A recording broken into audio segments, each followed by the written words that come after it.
ठळक घडामोडी पाहण्यासाठी सबस्क्राईब करा आपल्या UTV मराठी वृत्तवाहिनीला. बेल आयकॉन दाबा आणि पहा आमचे व्हिडिओ सर्वात आधी आपल्या मोबाईल स्क्रीनवर. महिला रोज प्रवास करता तुम्ही? सुविधा आहेत आपल्याकडे बरोबर. लेडीज सीट जे भेटतात त्याच्यावर बसायला भेटतं. हो हो, कोणी भांडत वगैरे नाही बसतं ना. हो जागेवर. हिंदी में पूछू, रोज नहीं आती गाड़ी. रोज नहीं आते आप. वेळेवर असतात बसेस? हो हो, वेळेवर असतात. हाँ, वाला कंडक्टर टाइम पे आता है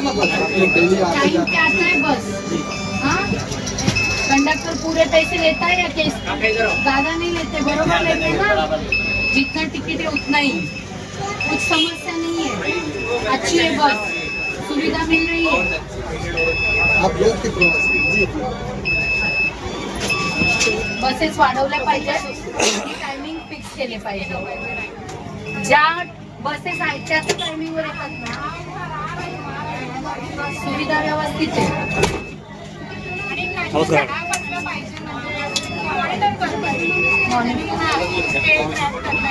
तुमचे काय प्रॉब्लेम असतील ते पण सांगू शकता तुम्ही. गाडी लावायला जागा नसते. इथे बघा ना तुम्ही प्रॉब्लेम बिलकुल जागा नसते संध्याकाळी गाडी लावायला. बस लावायला जागा नसते. भरपूर ठिकाणी पार्किंग आपलं 101च्या रूटला पूर्ण 1 नंबरच्या रूटला एक नंबर. हो पूर्ण जाम आहे. कारण ठीक आहे, दोन्ही ते साईडला आपण आहे ना त्याच्यासाठी मीटिंग घेतली परवा. ते RTO सोबतची मीटिंग आहे. 1 नंबरच्या स्टॉपवरती गाड्या लावतात, तिथं जागा नसते. शाळेला आपल्याला तिथं स्टॉप पाहिजे, स्टॉपवरती गाड्या रिक्षा ऑटो लावलेल्या असतात, जागा नसते स्टॉपवरती. ठीक आहे, तुमचं युनियन असेल ना? नाही युनियनचं अजून तर काय नाही आपलं. पण मग तुम्ही काय करू शकता, जे सगळे ड्रायव्हर्स आणि कंडक्टर मिळून एक ॲप्लिकेशन देऊ शकता. हो आता काही मी बसलेली आहे तर तुम्ही तुमचे जे पण समस्या आहेत ड्रायव्हर आणि कंडक्टर लोकांच्या, तुम्हाला काय काय समस्या आहेत. आता जसं तुम्ही पार्किंगचं सांगितलं, जसं गाड्या कमी येतात काही लोक सांगतात ते, तसं आपण तुम्ही एक ॲप्लिकेशन जर दिलं तर मी पुढे बोलू शकते. या प्रकारच्या परिवहन तुम्ही आज काम मारलेला आहे. काय प्रवासांच्या अडचणी होत्या, वाहन चालकाच्या अडचणी होत्या? मी आपल्या उल्हासनगर महानगरपालिकेच्या ज्या बसेस आहेत, आपण ज्या परिवहनला दिलेल्या बसेस आहेत त्याच्यामधून स्वतः प्रवास केला आणि जे नागरिक आहेत आपले त्यांच्या सगळ्यांच्या समस्या जाणून घेतल्यात. त्याचबरोबर मी आपले कंडक्टर आहेत, ड्रायव्हर्स आहेत, त्यांच्या पण काही समस्या आहेत त्या पण जाणून घेतलेल्या आहेत. त्यांच्या म्हणण्याप्रमाणे रस्त्यावर जे अनधिकृत बांधकामं झालेले गाड्या उभ्या असतात त्या नको आहेत त्यांना. पार्किंग फुल आहेत त्याच्यामुळे त्यांना गाडी लावायला जागा नाहीये.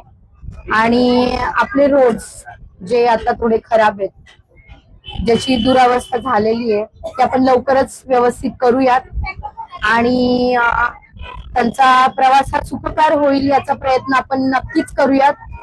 प्रवाशांशी बोलणं झालं, त्यांचं म्हणणं आहे की ही सुविधा तुम्ही चालू केली आहे याच्यासाठी ते आपल्याला धन्यवाद करतात आणि अशीच तुम्ही सुविधा पुढेही चालू ठेवा असं त्यांचं म्हणणं आहे. आणि बसेस वाढवा ही पण त्यांनी मागणी केलेली आहे.